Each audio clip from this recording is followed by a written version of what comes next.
صحیح بخاری میں موجود ہے کہ رسول پاک علیہ السلام بھی اللہ کی نعمت ہے۔ لقد من اللہ علی المؤمنین اذ بعث فیہم رسولا، رب فرماتا ہے مومنو میں نے تمہارے اوپر احسان کیا ہے، تمہیں اپنا رسول عطا فرمایا ہے۔ میں نہیں کرتا کوئی تفسیر اس آیت کی، میں کسی مفسر کا قول آپ کے سامنے نہیں رکھتا، خدا را میری ملت کے جوانوں یہ قرآن مجید کی آیت محکم ہے، کوئی متشابہات میں سے نہیں ہے، محکم ہے، واضح ہے۔ پورے میلاد شریف میں پورے حضور علیہ السلام کی محبت کے عنوان میں، نبی پاک کی سیرت کے عنوان میں، غلامی کے عنوان میں، تذکروں کے عنوان میں، حضور کی نعتوں کے عنوان میں، حضور کی سنت شریعت پر عمل کرنے کے عنوان میں ایک بات، صرف ایک، کہ کائنات کا پیدا کرنے والا رب کہتا ہے یہ رسول تم پر میرا احسان ہے۔ اللہ کہتا ہے یہ میرا احسان ہے، یہ میرا احسان ہے۔ دوستو اگر ہم تھوڑا سا دیکھو نا، میں نے زندگی میں وہ لوگ دیکھے ہیں جو نا نعمتوں کے چھن جانے سے خوف میں رہتے ہیں، آزمائش کا شکار رہتے ہیں، ڈرے ڈرے سہمے سہمے رہتے ہیں کہ یار بڑا فضل ہے خدا کا، کہیں کوئی چیز چھن نہ جائے۔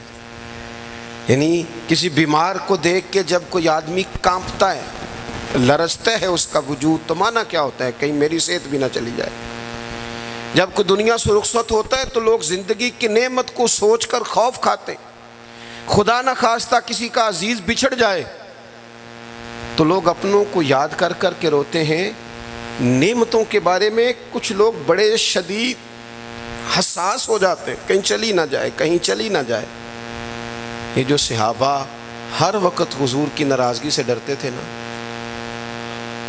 ہر وقت حضور کی ناراضگی سے ذرا سانس بھی اونچا نہیں لیتے تھے۔ یعنی اس بارگاہ میں وہ بیٹھتے تھے نا تو یوں بیٹھتے تھے سروں پہ پرندے بیٹھے ہیں، وہ گھنٹوں بیٹھے رہتے تھے دروازے پر کریم کے دروازے پر دستک نہیں دیتے تھے۔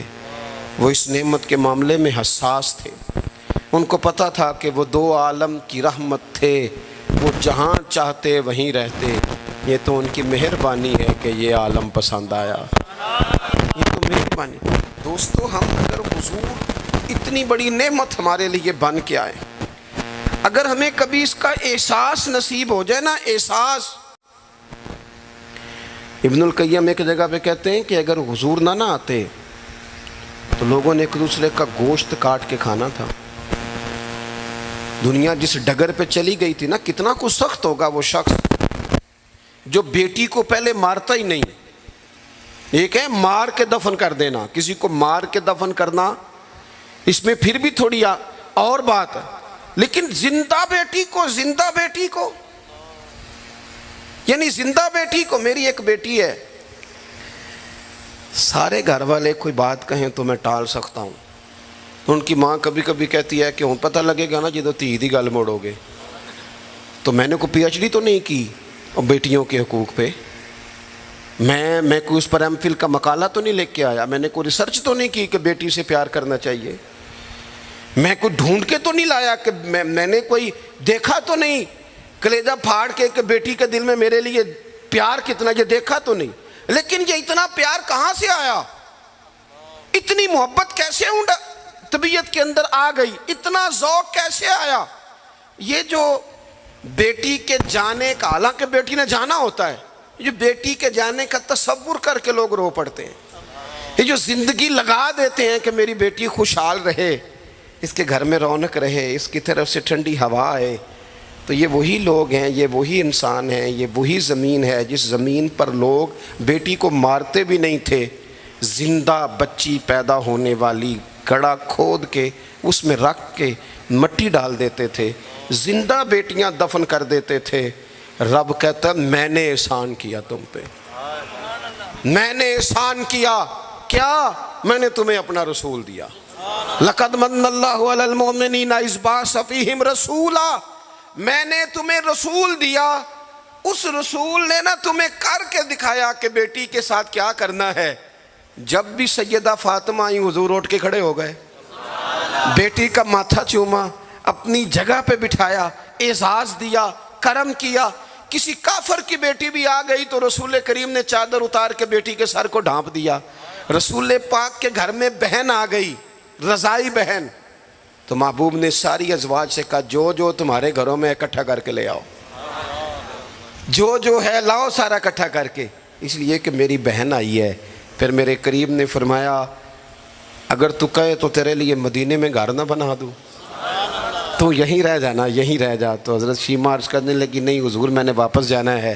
فرمایا جاؤ۔ عرض کرنے لگی بڑی سخت جنگ کر کے میرے قبیلے کو گرفتار کیا گیا ہے، سخت جنگجو ہیں، انہوں نے بڑی لڑائی کی ہے، بڑی مخالفت کی ہے دین کی، لیکن حضور اگر میں کہوں گی، میں آپ کی رضائی بہن ہوں، میں اگر کہوں گی تو میرا سارا قبیلہ چھوڑ دیں گے؟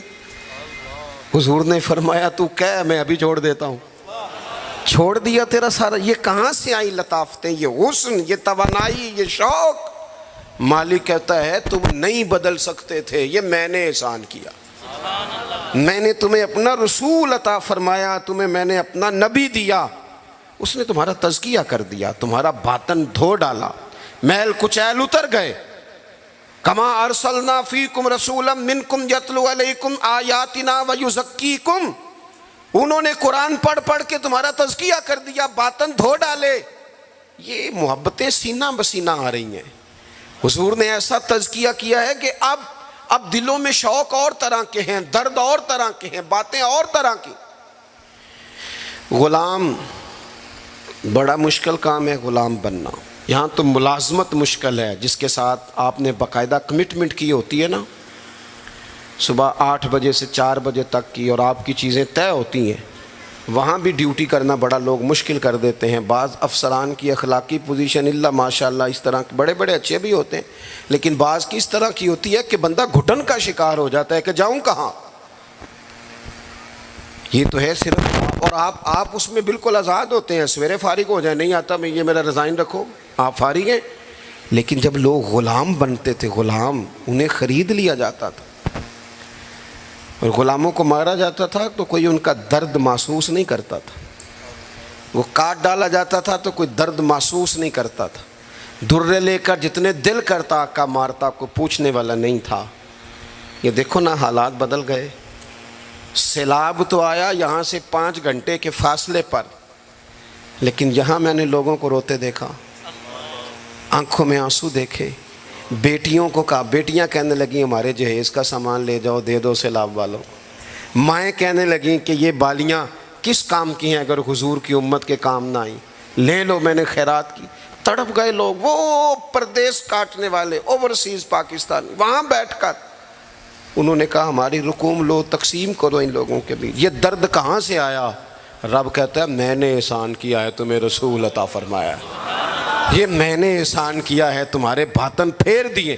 کتنی کو نیکیاں کر سکتے ہیں ہم، ہمیں تو سونا بھی، ہمیں تو کھانا بھی، ہمیں تو سفر بھی کرنا، ہمیں تو گپ شپ بھی لگانی۔ اور پچھلی امتوں کی عمریں کتنی ہوئی؟ 300 سال، 400 سال، 500 سال، 900 سال، کیسے کرتے نیکیاں، کس طرح پہنچتے۔ اور پھر کمال دیکھو، عمریں تھوڑی اور کنتم خیر امت، مل گئی ان سب کی امامت اس امت کو۔ مثلا یہ تھوڑی دیر دیکھو نا، کچھ چیزیں ایسی ہوتی ہیں جن سے ذرا 1 منٹ کے لیے اپنے آپ کو اکیلے کر کے بھی دیکھنا چاہیے۔ اپنے وہ کسی نے کہا تھا بنا ہے شاہ کا مصاحب تو پھرے ہے اتراتا، وگرنہ شہر میں غالب کی آبرو کیا ہے، اس کے پلے کیا ہے اسے پتہ تو ہے، جو تو بنا ہے شاہ کا غالب تو پھرے ہے اتراتا۔ اور درویش نے ترجمہ یہ کیا ہے کہ میں گلیاں دا روڑا کوڑا، میں گلیاں دا اوئے ہوئے، روڑا کوڑا دیکھا ہے کبھی کسی نے پلٹ؟ یہ روڑا کوڑا انہوں نے کہہ دیا، کبھی اس پر غور کرو، بدبو آتی ہے، لوگ کی نیا جوتا پہن کے بھی اس پر چلنا پسند نہیں کرتے۔ روڑا کوڑا جو ہوا، روڑا کوڑا جو ہوا، لیکن وہ انہوں نے اپنے آپ کو تشبیہ کس سے دی؟ کہنے لگے وہ میں تے گلیاں دا روڑا کوڑا، یہ تے مینوں محل چڑھایا ہے سائیاں۔ یہ تو نظر کرم ہو گئی، مختصر سی میری کہانی ہے، یہ جو بھی ہے آپ کی مہربانی ہے، یہ تو کرم ہے حضور کا۔ ہم کتنی کو نیکیاں کر سکتے تھے بھلا، کتنی کو مشقت، اور ویسے بھی جس طرح کی ہماری طبیعتیں، یعنی سارا سال جو لوگ آرام سکون سے ناظرہ کے دفتر بھی 2 گھنٹے کھڑے رہتے ہیں، پاسپورٹ کے دفتر میں بھی 2 گھنٹے کھڑے رہ سکتے ہیں، جو امیگریشن کے لیے ایئرپورٹوں پہ بھی 1.5 گھنٹہ انتظار کر لیتے ہیں، وہ 1 گھنٹہ تراویحوں میں کھڑے نہیں ہوتے۔ وہ کہتے ہیں یہ مشکل کام ہے، سارے کام کرا لیں آپ، سارے کرا لیں، لیکن اگر آپ کسی سے کہیں نا یار آج مہربانی کرا میرے ساتھ ایک سپارہ پڑھ، یہ مشکل ہوتا ہے۔ الا ماشاء اللہ، ہم نے کتنی کو نیکیاں کرنی تھی۔ رب کہتا ہے میں نے احسان کر دیا، تمہیں رسول دیے، میں نے تمہیں رسول دیے، تم نیکی کا سوچ لینا مخلص ہو کے۔ ہم سوچ بھی لیں تو ہمیں ثواب مل جاتا ہے، اور اگر کر لیں تو پھر 1 کرتے ہیں تو 10 کا اجر ملتا ہے۔ یعنی کچھ نیکیاں ایسی ہیں جو کی نہیں، صرف سوچی تھی، ارادہ کیا تھا، موقع نہیں ملا، صرف ارادہ کیا تھا، قیامت کے دن ان کا اجر ملے گا، ڈھیروں ثواب ملے گا، نامہ اعمال میں درج ہوں گی۔ کس کی وجہ سے؟ رب کہتا ہے میں نے تمہارے اوپر احسان کیا ہے، میں نے تمہیں رسول عطا فرمایا، میں نے۔ کچھ حدیثیں ایسی ہیں جو اگر کبھی ہمیں سمجھ میں آ جائے نا تو کم از کم اتنا ضرور ہو کہ زمین کے اوپر قدم رکھنے شروع کر دیں ہم لوگ کہ یار یہ اعزاز ہمارا ہی ہے، یہ شان ہماری ہے۔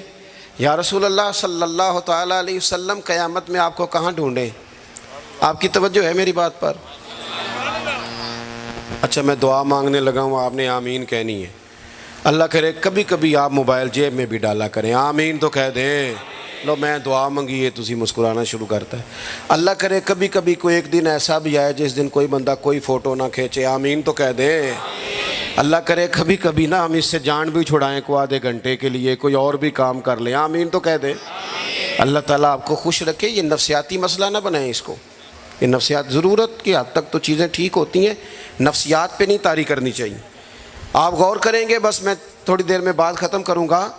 دیکھو نبی کریم صلی اللہ تعالیٰ علیہ وآلہ وسلم کی برکت سے ہمیں اعزاز کا ملا۔ کچھ چیزیں ایسی ہیں جو کبھی سوچتا ہے نا انسان تو بڑا اوپر چلا جاتا ہے۔ حضور فرماتے ہیں قیامت کے دن نا کچھ لوگ ہوں گے میری امت کے جنہیں دیکھ کے نبی اور رسول رشک کریں گے، ان کے چہرے نور سے روشن ہوں گے، وہ نور کے ممبروں پہ بٹھائے جائیں گے۔ لوگ پوچھیں گے یہ کون ہے؟ تو انہیں کہا جائے گا یہ رسول کریم کی امت کے لوگ ہیں۔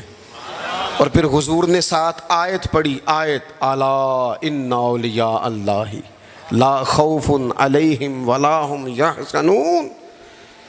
باعث فخر لوگ ہیں یہ، باعث فخر۔ تو عبادتیں تو پہلے امتوں کے ولیوں کی زیادہ ہیں، رشک ان پر کیوں ہو رہا ہے؟ وہ اس لیے کہ رب کہتا ہے میں نے احسان کیا ہے تمہیں رسول عطا فرمایا، میں نے احسان کیا ہے تمہیں رسول۔ اب مجھے بتائیں، ہر نعمت کا شکر ادا کرنا ہے، اور یہ جو نعمت اللہ نے ہمیں دی ہے نبی پاک کا غلام بنایا ہے۔ اچھا میں آپ سے نا کسی کی بات نہیں کرتا، ایک مثال میں آپ کو ذاتی دیتا ہوں۔ میں آج ہی سوچ رہا تھا، مجھے نا بہت سارے لوگوں نے دیکھا ہوتا ہے کیمرے کی آنکھ سے، کسی نے یوٹیوب پہ دیکھ لیا، ٹی وی پہ دیکھ لیا، کسی اور جگہ دیکھ لیا۔ تو انسان کا نا ایک مزاج ہوتا ہے کہ جس چیز کو وہ کبھی کسی دیوار کے پردے کے پیچھے دیکھتا رہا ہے وہ اچانک سامنے آ جائے تو کئی دفعہ بندہ پریشان بھی ہو جاتا ہے، نہیں ہوتا؟ چلیے اللہ آپ کو جزائے خیر، تسی پریشان ہونا اس لیے کہہ رہا ہوں، کبھی کبھی بندہ پریشان بھی ہو جاتا ہے۔ میں نا اتفاق کی بات ہے میری زندگی کچھ زیادہ مصروف ہے۔ کل میں صبح 11 بجے گھر سے نکلا تھا کل، اور رات کو کوئی 12 بجے لگ بھگ آیا تھا، اور صبح میں پھر کوئی تقریباً 8:30 بجے کا اللہ کی توفیق سے پھر میں سفر میں ہوں۔ اور اسی طرح کی زندگی ہے، تو پھر بھی بعض لوگ کہتے ہیں آپ ٹائم دیں، تو اب ٹائم جتنا ہونا ہے اتنا ہی دینا ہے نا، سارا دن ہی ٹائم پہ ہیں، لیکن وہ مشکل۔ اب ایک دوست ایسے تھے جو مجھے نا کوئی 3-4 سال سے کہہ رہے تھے ٹائم دے دیں، ٹائم دے دیں، اور وہ ٹائم لینا چاہ رہے تھے۔ اپنے ان کے والد جو تھے وہ تھوڑے سے معذور تھے، تو کہہ رہے ابا جی کی بڑی خواہش ہے، کسی وجہ سے ٹائم بنتا نہیں تھا، سال 2-3 گزر گئے۔ بالآخر وقت بن گیا، میں ان کے گھر گیا محفل پہ. اب وہ مجھے اچانک دیکھ کے نا تو حالت ان کی اس طرح کی ہو گئی کہ وہ جو کچھ بھی گھر میں موجود تھا نا، جو بھی یعنی جو سالن کل کا پکا تھا وہ بھی لے آئے، وہ اٹھا اچار بھی لے آئے. اور اس طرح کا اس بندے کا محبت کا انداز ہو گیا، پیار کی لیول اس طرح کا ہو گیا کہ وہ یعنی گلاس میں پانی ڈالتے ہیں اس میں انہوں نے چائے ڈالنی شروع کر دی. اب میں ان کی کیفیت دیکھ رہا ہوں. کچھ امیر لوگ بھی بڑا پیار کرتے ہیں، لیکن بعض اوقات غریبوں میں جذبات ذرا زیادہ ہوتے ہیں.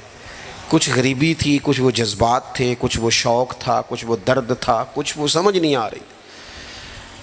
تو میں نے ان کو تسلی دی. میں نے کہا بزرگوں آپ بلا وجہ پریشان ہو گئے، میں تو دیہاتی سا چھوٹا سا کسان کا بیٹا ہوں، سادہ سا بندہ ہوں. میرے لیے تو آپ نے ویسے آپ نے ٹی وی پہ دیکھا ہے تو آپ کو وہ تھوڑا عجیب لگ رہا ہے، ویسے آپ مطمئن رہیں، ایسی کوئی بات نہیں ہے. ان بزرگوں نے مجھے کہا کہ مولانا میں آپ کو 3 4 5 سالوں سے سن رہا ہوں، آپ کو میری کیفیت کا نہیں پتہ.